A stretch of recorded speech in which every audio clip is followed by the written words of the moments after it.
দশম শ্রেণীর শিক্ষার্থীরা, আশা করি ভালো আছো। আজকে আমরা সমাধান করতে যাচ্ছি তোমাদের হিসাব বিজ্ঞান বইয়ের দ্বিতীয় অধ্যায়ের 3 নম্বর সৃজনশীলটি। এই সৃজনশীলটা খুবই গুরুত্বপূর্ণ একটি সৃজনশীল।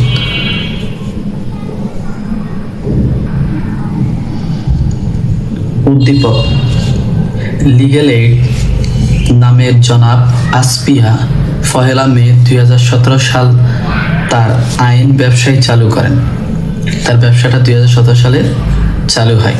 প্রথম মাসে ঘটনাগুলো নিম্নরূপ: মে মাসের 2 তারিখ আইন পেশায় 1 লক্ষ টাকা বিনিয়োগ করেন তিনি। 4 তারিখ অফিস ভাড়া বাবদ পরিশোধ করেন 18,000 টাকা। মে মাসের 8 তারিখে ধারে সেবা সরঞ্জাম ক্রয় করা হলো 40,000 টাকা।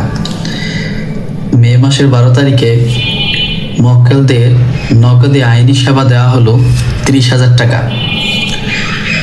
এরপর হচ্ছে যে মেয়ের 16 তারিখে অফিস কর্মচারীর বেতন পরিশোধ 10,000 টাকা। মেয়ের 25 তারিখে ব্যাংক থেকে ঋণ নেওয়া হলো 1 লক্ষ টাকা। মে মাসের 27 তারিখে মক্কেলকে ধারে সেবা দেওয়া হলো 60,000 টাকা।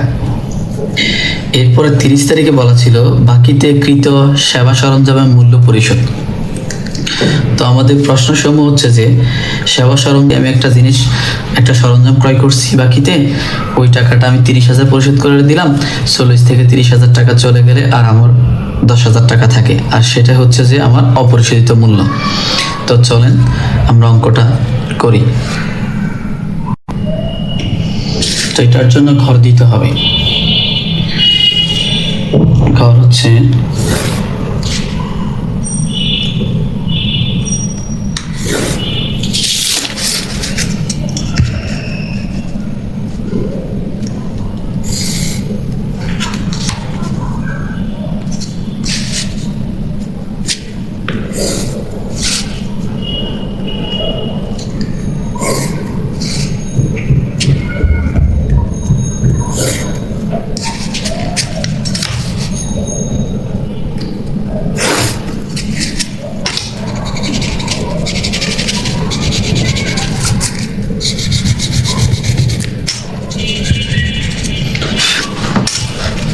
তো আমরা ঘর দিয়েছি। ঘর হচ্ছে তারিখের জন্য একটা ঘর হবে, বিবরণ টাকা টাকা। তো আমাদের ঘরের ভিতরে আমরা লিখব যে তারিখ, বিবরণ টাকা টাকা। তো আমরা দেখতে পাই হচ্ছে যে 8 তারিখে ধারা সেবা সরঞ্জাম ক্রয় করেছে 40,000 টাকা। আমরা লিখবো, প্রথম লিখবো সাল 2017 মে 8 ধারে সেবা সরঞ্জাম ক্রয়, ধারে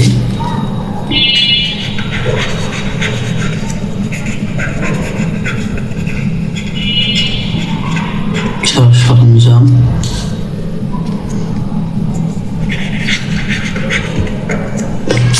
$40,000 টাকা। 40,000 টাকা। এরপর হচ্ছে যে এই সেবা সরঞ্জামটা 30 তারিখে ধারে সেবা সরঞ্জামটা আমরা 30 তারিখে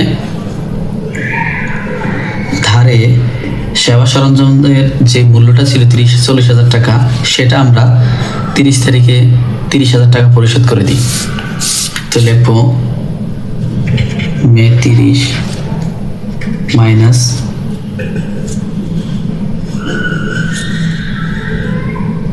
সেবা সরঞ্জাম মূল্য পরিশোধ।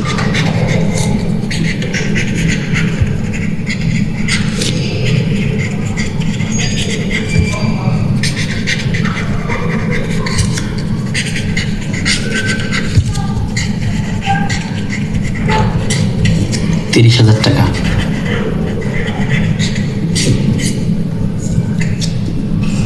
তাহলে থাকে আর 10,000 টাকা।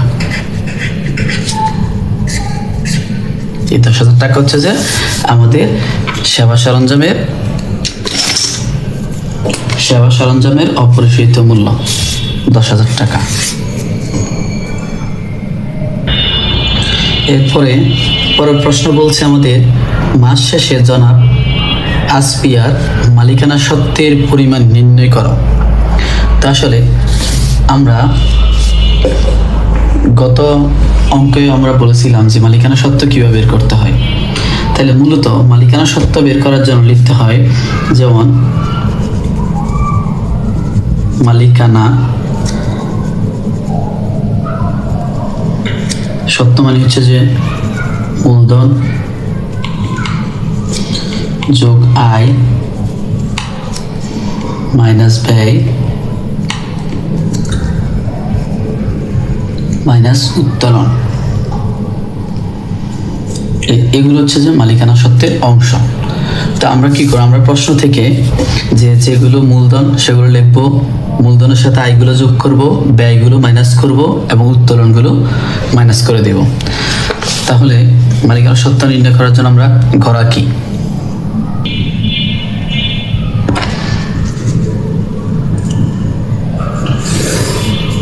মালিকানা সত্ত্বের পরিমাণ নির্ণয়ের জন্য আমরা ঘর আঁকতে হবে যে বিবরণ টাকা টাকা নরমাল ঘর, তারিখ বিবরণ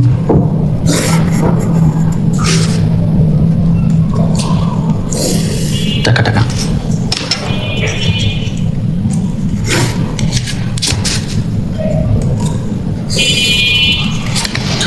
তো দেখি আমাদের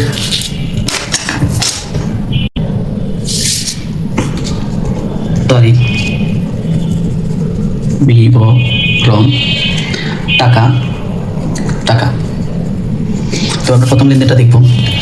প্রথম লেনদেন বলছে যে মে 2 আইন পেশায় 1 লক্ষ টাকা বিনিয়োগ করা হলো। তো মে 2 তারিখে বিনিয়োগ করা হয়েছে, তার মানে এটা হচ্ছে প্রতিষ্ঠানের জন্য মূলধন, মানে তার ব্যবসাটা হচ্ছে আইনি ব্যবসা, মানে সেবামূলক প্রতিষ্ঠান। সে সেবামূলক প্রতিষ্ঠানে 1 লক্ষ টাকা প্রথমে বিনিয়োগ করেন, যেটা মূলধন স্বরূপ হিসাবে দেওয়া হয়েছে। তাহলে আমরা লিখতে পারি মে 2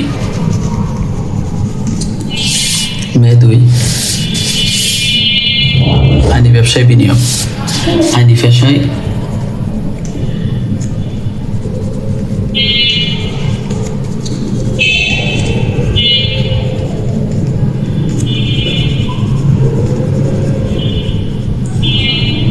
বিনিয়োগ।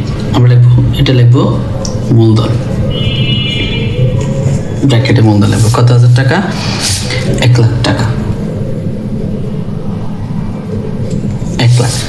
এরপরে বলছে 2 তারিখের লেনদেন বলছে অফিসের ভাড়া পরিশোধ করা হয়েছে। অফিসের ভাড়া পরিশোধ করলে প্রতিষ্ঠানের জন্য ব্যয় হয়, আর ব্যয় হলে মাইনাস হয়, এই যে ব্যয়। তাহলে আমরা লিখবো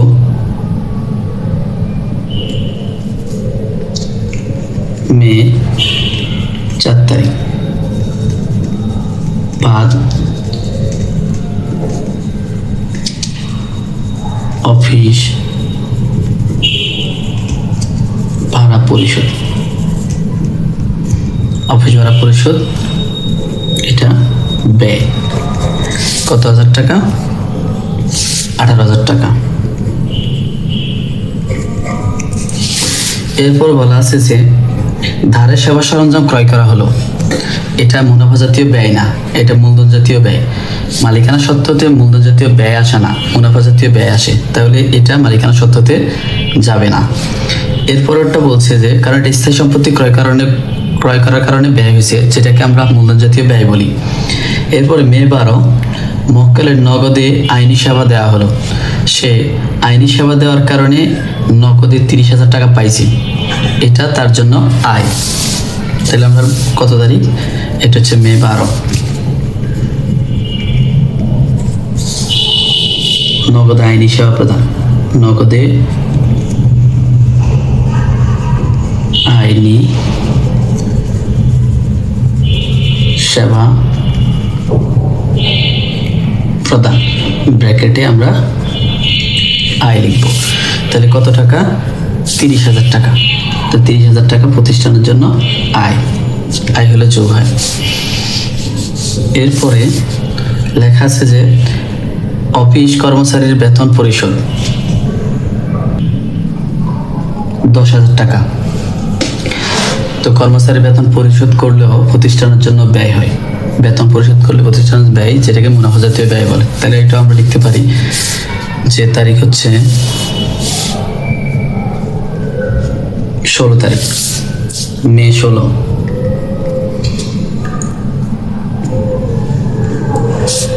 কর্মচারীর বেতন পরিশোধ, কর্মচারী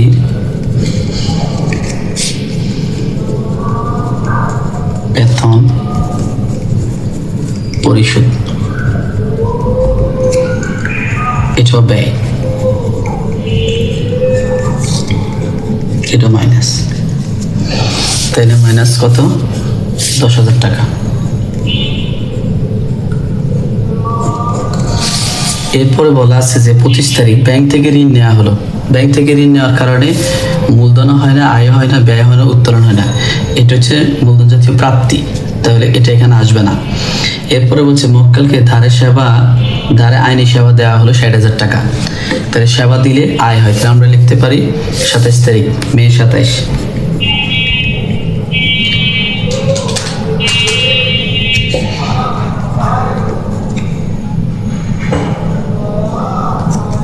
ধারে আইনি সেবা প্রদান,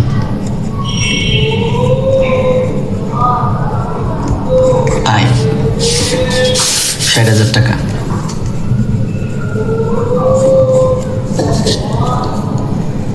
এখন আমরা যোগ বিয়োগ করবো, সরি এটা যোগ বিয়োগ করো। তাহলে যোগ করলে কত হয়? টোটাল যোগ করলে 1,62,000 টাকা হয়। 1,62,000 টাকা হচ্ছে যে মালিকানা সত্ত্বের পরিমাণ, মালিকানা সত্ত্ব।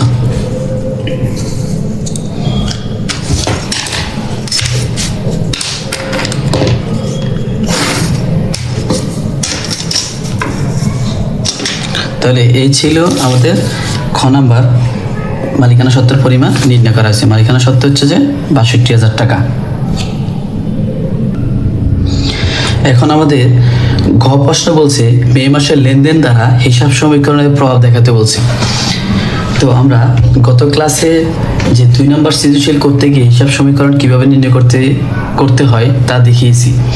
তো আজকেও আমরা এই অঙ্কিত হিসাব সমীকরণ নির্ণয় করব অতি সহজে, যাতে যে কোনো স্টুডেন্ট খুব সহজে সেই অঙ্কটা পারে, সেজন্য আমি খুবই বিশ্লেষণ করে দেব।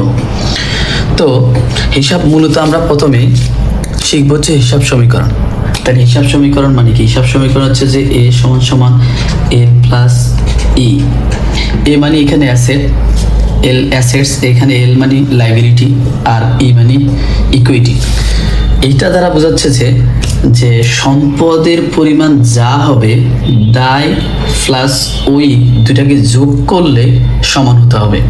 তো এই সূত্র দিয়ে আমরা প্রথমে গড়গুলো নির্ণয় করব, এরপর আমরা ঘরগুলো আঁকবো।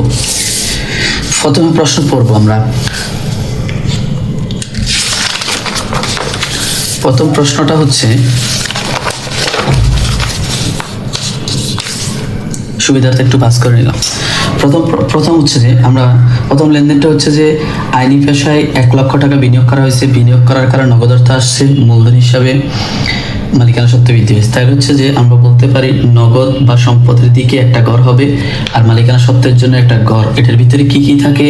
এটার ভিতরে মূলধন থাকে, মূলধন, এটার ভিতরে যোগ আয় থাকে, এটার ভিতরে মাইনাস ব্যয় থাকে, এটার ভিতরে মাইনাস উত্তোলন থাকে, এই সমস্ত এখানে যতগুলো লেনদেনের ভিতরে এই সমস্ত জিনিসগুলো আসবে সবই হচ্ছে যে ওই এর ভিতরে একটা ঘরের ভিতরে বসবে। সেজন্য আমরা মূলধন আসলেও ওই এর ভিতরে লিখবো, আয় আসলেও ওই এর ভিতরে লিখবো, ব্যয় আসলেও ওই এর ভিতরে লিখবো, উত্তোলন আসলেও ওই এর ভিতরে লিখবো। এরপর দ্বিতীয় লেনদেন ছিল অফিস ভাড়া পরিশোধ করা হয়েছে। অফিস ভাড়া পরিশোধ করলে ব্যয় হয়, তাইলে ওই জন্য ঘর তো আছে। এরপর হচ্ছে যে আর নগদ টাকা চলে যায়, নগদের জন্য একটা ঘর দিয়েছি আমরা। লিখলাম। এরপর হচ্ছে যে ধারে সেবা সরঞ্জাম ক্রয় করা হলো, তাহলে সেবা সরঞ্জামটা সম্পদ জন্য একটা ঘর, আর ক্রয় করার কারণে আমাদের যে কি নগদ অর্থ হ্রাস না, আমাদের ধারে সেবা সরঞ্জাম ক্রয় করার কারণে আমাদের প্রদেয় হিসাব অথবা পাওনাদার সৃষ্টি হয়েছে, তাহলে লিখতে পারি পাওনাদার। তাহলে পাওনাদারের জন্য একটা ঘর দিব দায়ের ভিতরে। এরপর হচ্ছে যে মক্কেলকে নগদে আইনি সেবা দেওয়া হলো 30,000 টাকা। সেবা দেওয়ার কারণে আমাদের আয় হয়েছে, তাহলে মালিকানা সত্ত্বের ভিতরে বসবে, এই ঘরের ভিতরে বসবে। আর হচ্ছে যে নগদ দেওয়ার পর নগদ টাকা আসছে প্রতিষ্ঠানে, তাই নগদের জন্য একটা ঘর রাখছি, দ্বিতীয়বার আর রাখবো না। এরপরে 16 তারিখে বলছে কর্মচারীর বেতন পরিশোধ করা হয়েছে, তাহলে বেতন পরিশোধ করলে ব্যয় হয়, ব্যয়ও মালিকানা সত্ত্বের ভিতরে যাবে, তাহলে আর ঘর রাখার দরকার নেই। এরপর হচ্ছে যে নগদের জন্য আমরা ঘর রাখছি, হয়ে গেছে। এরপর যে ব্যাংক থেকে ঋণ নেওয়া হলো 1 লক্ষ টাকা। এই যে এই লেনদেনটা নিয়ে প্রত্যেকটা স্টুডেন্টদের মাঝে একটা সমস্যার সৃষ্টি হয়, যে তারা ভাবে যে ব্যাংক থেকে যেহেতু আমি ঋণ নিছি, তাহলে ব্যাংক থেকে ঋণ নিলে নগদ আর ঋণ হিসাব আসবে। আসলে মূলত ব্যাংক থেকে ঋণ নিলে ওই ঋণটা ব্যাংকের মাধ্যমে দেওয়া হয়, সেজন্য আমরা জাবেদা করার সময় লিখি ব্যাংক হিসাব ডেবিট আর ব্যাংক ঋণ হিসাব ক্রেডিট, ব্যাংক ঋণ হিসাব ক্রেডিট। তাহলে এখানে ব্যাংকের জন্য একটা ঘর আসবে সম্পদের দিকে, আর ঋণের জন্য দায়ের দিকে একটা ঘর আসবে। তাহলে আমরা এই লেনদেনটা বুঝতে পারছি, ব্যাংক থেকে ঋণ নেওয়ার কারণে ব্যাংকে টাকা বৃদ্ধি পাবে, আবার ব্যাংক ঋণ হিসাবে দায়ের দিকে একটা ঘর হবে, মানে দায় বৃদ্ধি পাবে। এরপর হচ্ছে ধারে আইনি সেবা দেয়া হলো 60,000 টাকা। ধারা আইনি সেবা দেওয়ার কারণে প্রাপ্য হিসাব সৃষ্টি হয়েছে, তাহলে আমরা প্রাপ্য হিসাবের জন্য একটা ঘর দিব। এরপর হচ্ছে যে ধারে প্রাপ্য হিসাব, এরপর নগদের জন্য সেবা আয়ের জন্য আমাদের একটা ঘর আছে। এরপর হচ্ছে বাকিকৃত সেবা সরঞ্জামের মূল্য পরিশোধ হলো 30,000 টাকা। তার নগদ টাকা চলে গেছে, তার নগদ শেষ, আর দায়ের আসবে, দায়ের জন্য ঘর আছে। ওকে, এখন আমরা ঘর আঁকবো। শিক্ষার্থীরা, তোমাদের বইয়ে এই ঘ নাম্বার প্রশ্নটা যে সব লেনদেন করতে বলে নাই, কিন্তু আমি তোমাদের সুবিধার্থে মে মাসের যে 2, 4, 8, 12, 16, 25, 27, 30 সবগুলোর লেনদেনের হিসাব সমীকরণের প্রভাব দেখিয়ে দিচ্ছি, যাতে করে তোমাদের উপকার হয়, যাতে করে তোমরা শিখতে পারো। ঠিক আছে, এই জন্য হচ্ছে যে আমরা এখন চক আঁকলাম, আঁকার পরে এখানে আমাদের লিখতে হবে যে সম্পদ, এই পাশটা হচ্ছে যে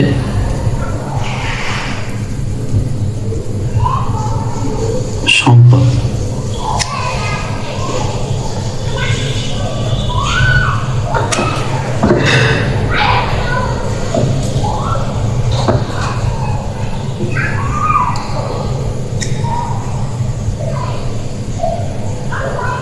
সম্পদ এ, এরপর হচ্ছে যে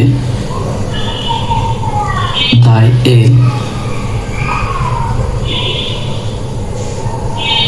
মালিকানা সত্ত্ব ওই মন্তব্য, এরপর হচ্ছে তারিখ। তো আমাদের সম্পদের পাশে কি কি পাইছি আমরা? প্রথম নগদ, এরপর পাইছি আমরা ব্যাংক, এরপর পেয়েছি আমরা সম্পদ পাইছি, ব্যাংক পাইছি, এরপর পাইছি আমরা প্রাপ্য হিসাব সরঞ্জাম, আর এখানে পাইছি প্রদেয় হিসাব ব্যাংক ঋণ। এখানে হচ্ছে যে মূলধন যোগ আয় মাইনাস ব্যয় মাইনাস উত্তোলন। তো আমাদের ঘরটা এত বড় হওয়ার কারণ হচ্ছে যে আমরা সবগুলো লেনদেনের হিসাব সমীকরণ নির্ণয় করতেছি। তো আসি, প্রথমটাই আমাদের কি বলছে আগে বলে রাখি, মন্তব্যতে আমাদের শুধুমাত্র যেগুলো মালিকানা সত্ত্বতে আসবে সেগুলোই আমাদের মন্তব্যতে আসবে। ঠিক আছে।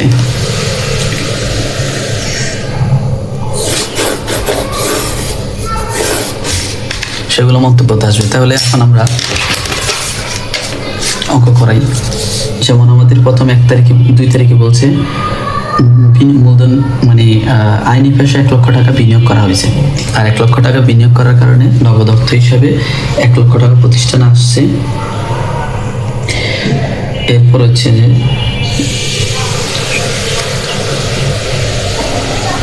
মে 2 1 লক্ষ টাকা, আর এটা মূলধন হিসাবে 1 লক্ষ টাকা প্রতিষ্ঠানে। তাহলে বলতে পারি মূলধন আনয়ন। কেন আমরা এখানে মন্তব্য লিখলাম আমি বলছি, মালিকানা সত্ত্বের ভিতরে যা যা হবে সবগুলোর মন্তব্য হবে।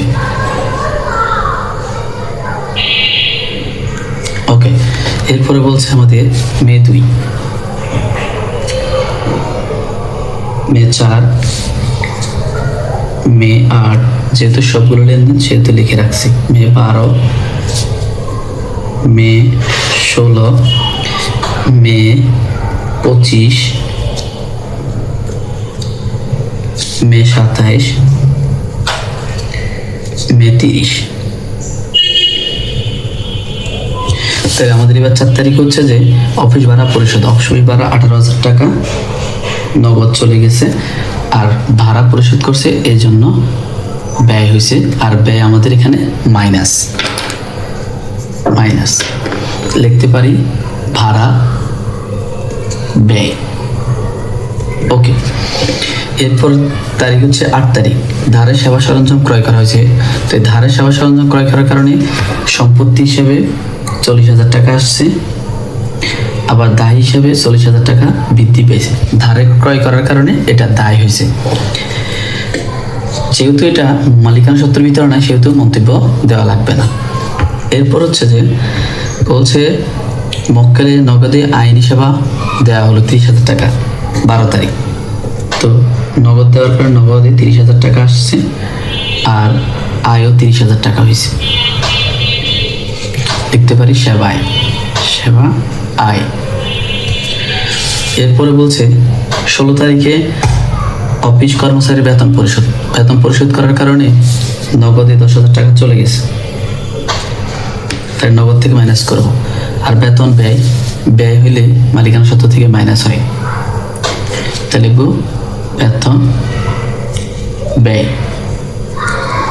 ওকে, এরপর আমাদের লেখা আছে যে ব্যাংক থেকে ঋণ নেওয়া হয়েছে 1 লক্ষ টাকা। ব্যাংক থেকে ঋণ নিলে নগদ অর্থ ব্যাংকের মাধ্যমেই আসে, নগদে না আসা ব্যাংকের থেকে 1 লক্ষ টাকা 25 তারিখে আসছে ব্যাংক হিসাব 1 লক্ষ টাকা ডেবিট, আর ঋণ হিসাবে দায় বাড়ছে 1 লাখ টাকা।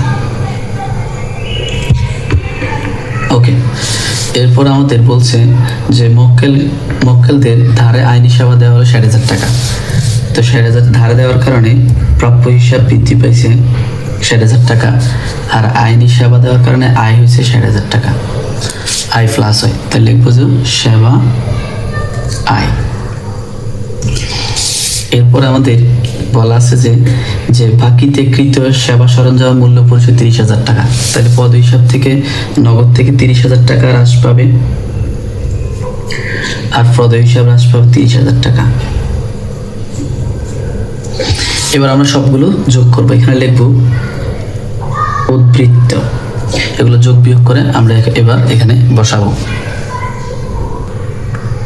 তো এগুলো যোগ করে আমরা দেখতে পাই যে আমাদের নগদে উদ্বৃত্ত হচ্ছে 72,000।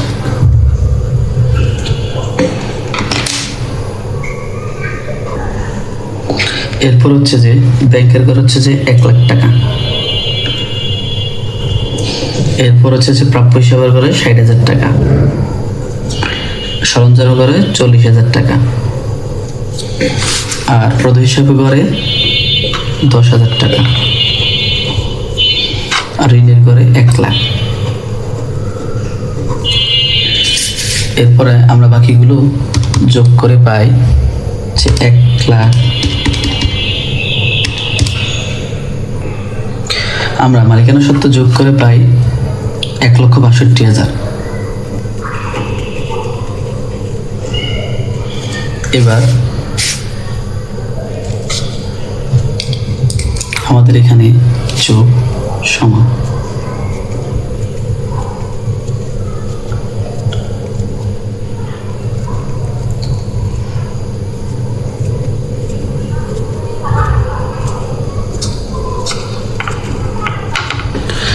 তাহলে এবার এই পাশ দায় ও মালিকানা সত্ত্বর পাশ আর সম্পদের পাশ আমরা যোগ করে দেখব মিলছে কিনা। তো আমাদের এই দুইটা যোগ করে হয় 2,72,000 টাকা। এবার আমরা সম্পদের পাশ যোগ করে দেখব। সম্পদের পাশ যোগ করলে 60 আর 40 1 লাখ আর 1 লাখ 2 লাখ, তাহলে 2,72,000। তাহলে আমাদের দায় সম্পদ ও সম্পদ সমান সমান দায় প্লাস মালিকানা সত্ত্ব এ সমান সমান এল প্লাস ওই মিলে গেছে। তাহলে সম্পদের পাশের সাথে আমাদের দায় ও মালিকানা সত্ত্বের সাথে মিলে গেছে। ওকে, আল্লাহ হাফেজ, সালামু আলাইকুম। আজকে পর্যন্ত।